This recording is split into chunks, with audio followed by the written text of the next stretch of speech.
कोश वैली के गयूर अवाम अस्सलामु अलैकुम। मैं आपसे कोरोना वायरस के सिलसिले में मुखातिब हूँ। कोरोना वायरस अभी ख़त्म नहीं हुआ है बल्कि मज़ीद फैल रहा है, शिद्दत अख्तियार कर रहा है। कोरोना वायरस से बचाव के लिए झेल तदाबीर पर अमल करें। हाथों को हर 2 घंटे बाद 20 मिनट तक मुसलसल साबुन से धोएं और मास्क का इस्तेमाल करें। साबुन और पानी की हदम मौजूदगी में किसी अच्छे सैनिटाइज़र का इस्तेमाल करें।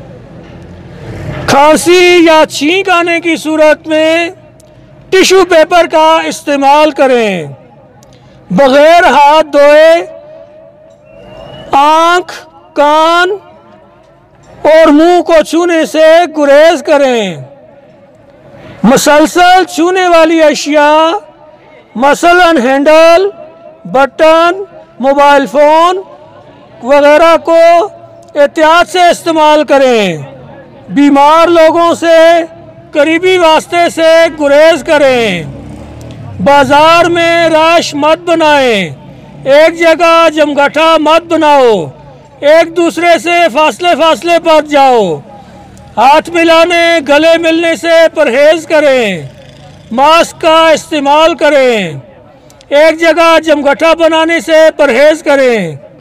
एक दूसरे से हाथ मिलाना, गले से मिलना परहेज़ करें। बीमार लोगों से करीबी वास्ते से गुरेज करें। वस्सलाम।